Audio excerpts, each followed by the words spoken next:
this goes on YouTube, you know. So we get to see how easy or how heavy the new F900GS is to lift up. So All right, so you've already put down your kickstand. I got that. Yes. Now you want to grab your handlebar, turn it all the way in towards you. Yep. That's going to give you an easy straight kind of back. Then push the front brake. Yeah. You want to hold the front brake. Du musst dann auch noch unter Spot your gun. Dann wird der Arschgrund der Beine sit on the. There you go. And if you have to, and that's where you get the bum, nice and firm. All right. Strong man over there.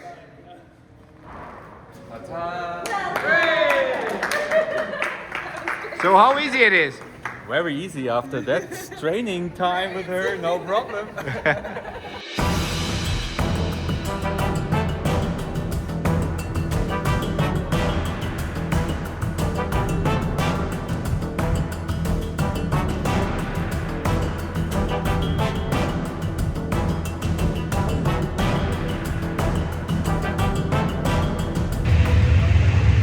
Is up. I'm in Malaga and I'm here for the international press launch of the BMW F900GS. This beauty behind me, we will go towards the off-road path and we will ride for half a day. Afterwards we will go on-road just to check the abilities of this new machine. Can't wait to do it. What about you guys? Let's go for it.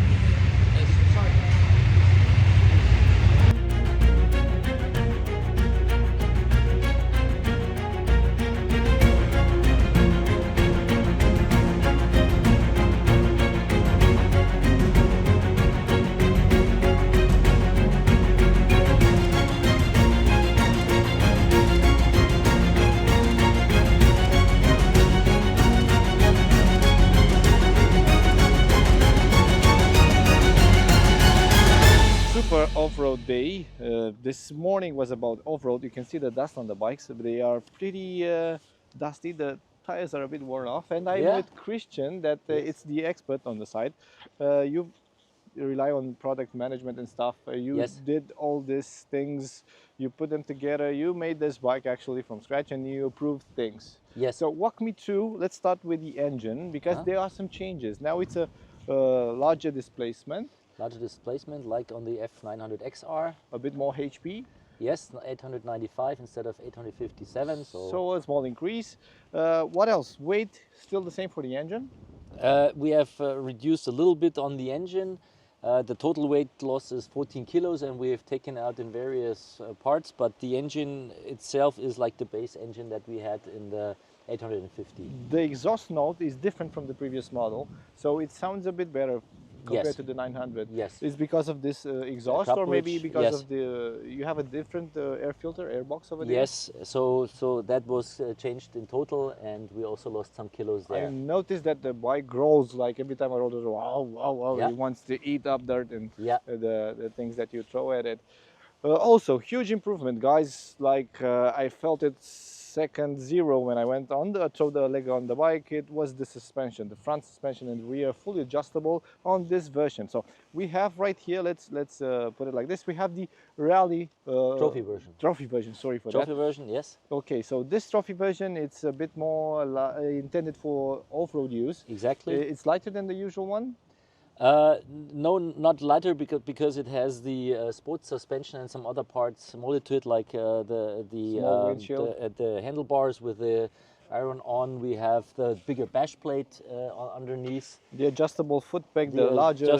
But we have exactly, and that's the enduro package also on this one.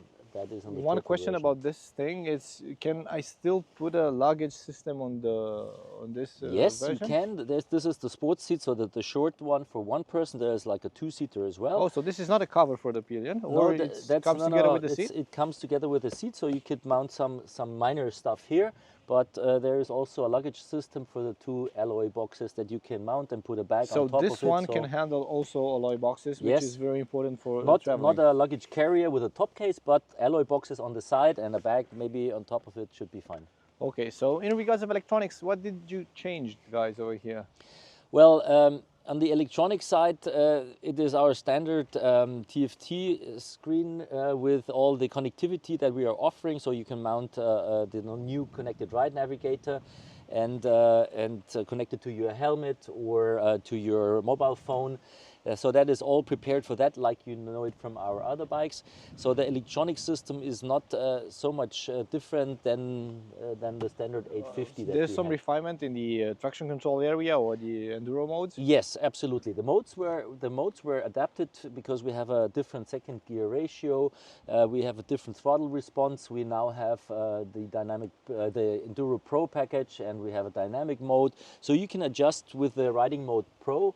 You can adjust some of the modes for better off-road riding and throttle response, ABS on and off. So you have a lot of things to adapt. I think I saw the headlights somewhere in the lineup for BMW. It's the a borrow up with the headlight, or it's a newly made headlight for this No, machine? it's the similar headlight like we have on the 310 series. Okay, so it looks close to that. But it's a full LED headlight, and we wanted to save weight because we are 14 kilos down, so you need to find components that fit into our bike. So we have a completely new fly line with the integrated headlight here. We have a different tank now made out of plastic instead of steel. That saved a lot of weight. This saves weight, but what about the autonomy? What about the amount of kilometers that you can take out of this tank? Because it's 14 liters, I think. Yes, 14.5, yeah. So if you roll at a slower pace, you can eat up like 4 to 5 liters per 100 kilometers? Yeah, 4 to 5 liters, and with the 14-liter tank, you still get up to 300 kilometers, depending on your riding and the reserve that you have. So the range didn't change much. Okay, compared to the previous version. So what about the Adventure version, the one with larger tank? How large is that one? It's like 20 liters? It's I think it's 21 if I'm correct. Yeah, exactly. I think so. Yes. Yeah, also. and so you have a much larger range because you have the same fuel consumption and a little bit more weight, but the fuel consumption is about the same level. So if you have a far larger range, and we have changed it slightly for more touring options, but also go off-road on lighter off-road roads. Okay, so with the trophy version, you get this Metzlers on the bike, this beautiful gold rims, and this suspension, which is the proper thing that you should choose when coming to this type of bikes. 45 millimeters I've heard the word titanium. And fully adjustable. Yes, titanium nitrate. So it's easy. The force you need to make the fork move is minimal. So that means the fork has a high sensitivity in off-road and gives you the full capability, the way you adjust it to your riding style and have it perfectly sensitive. I saw that this is a combination between Showa and also ZF on the rear. ZF sucks on the rear, yes. It works quite good. I love the way the bike feels on off-road. So not even touched the dials on the front end, but still very good from the start. Yeah. Over there we have a different version of the 900GS. This one looks very beautiful. I love the combination between the red and yellow. So this is called the Sao Paulo. The Sao Paulo yellow, and we have the racing red frame.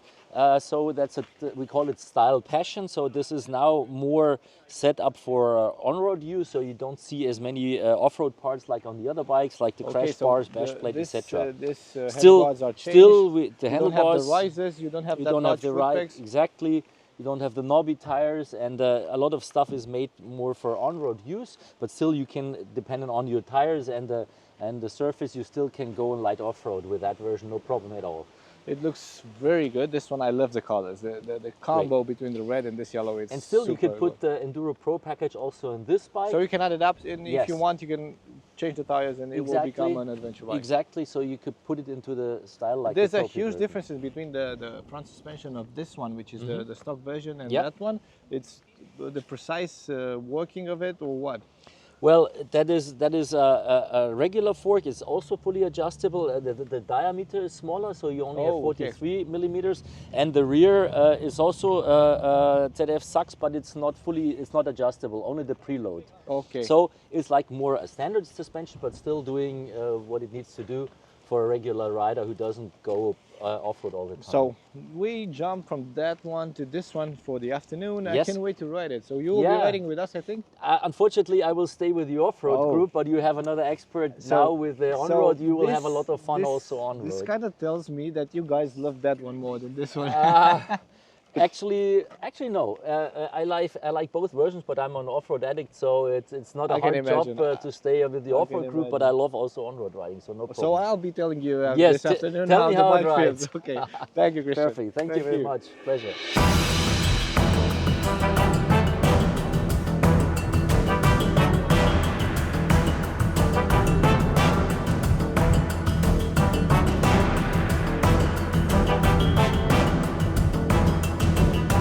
The first impression after riding on road, like for 60 kilometers, pretty fast. The pace was quite high on the twisties.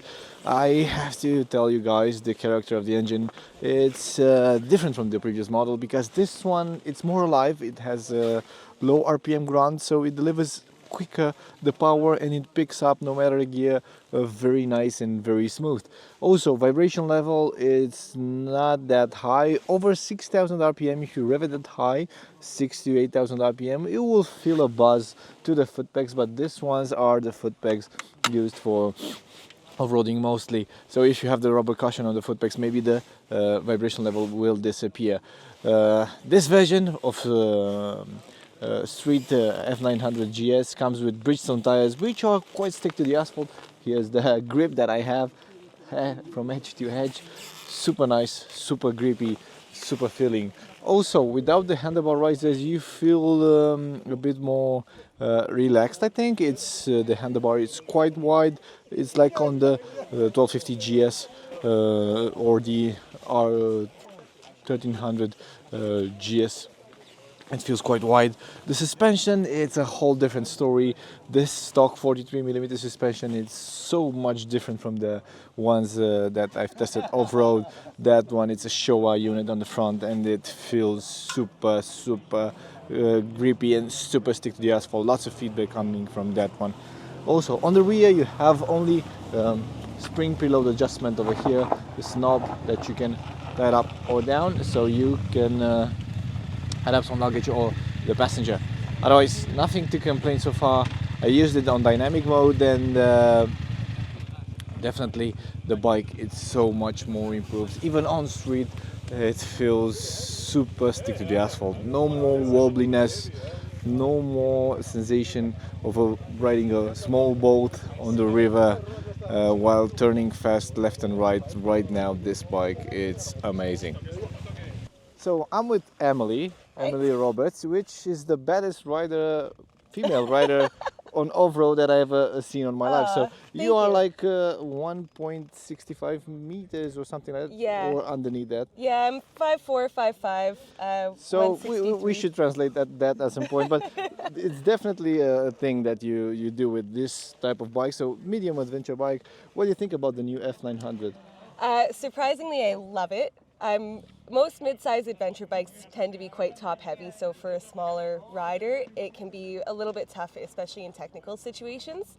I'm really impressed with the F900GS so far. It's got a really lightweight body overall, a great balance point, really good stability. And one thing that I really love about it is it's got a really light rear end, so even when you want to swing it out, you don't have to do much to get it back into line. So you just release the brake or something like that? Yeah, well, you just let off on the gas a little bit and it just lines right back up. You know, with the 850 and the 800, you'd have to peg weight a little bit more to bring it back and straighten up the rear end. You don't hear a woman speaking about these things so often, so I'm impressed. We are also super impressed about the bikes on the road, because we had some 60 kilometers on the road right now, and they are pretty stick to the asphalt. The suspension is a bit different, we've saw it. Yeah, the suspension's a little bit softer on the road going models. Still really good though, super responsive within corners. And my favorite mode, aside from road mode, is dynamic mode. It's so great. It's crispier and the bike reacts faster while exiting. Yeah. Really responsive. It's an aggressive mode, and throughout the corners, it's just great. And the brakes are also really great on this. So you don't feel the rear, the front end coming underneath the bike like on the previous version. Yeah. So you can steer it very easy. Steer it very easily. Trailing the rear brake into corners is really natural feeling. And it's a really compliant bike. You don't need to have too much rider input to be able to ride fast on this bike, which is really nice. So that's the input after a couple of hours of riding. Yeah. We will come up with some more. Thank you, Emily. We like it. Thanks.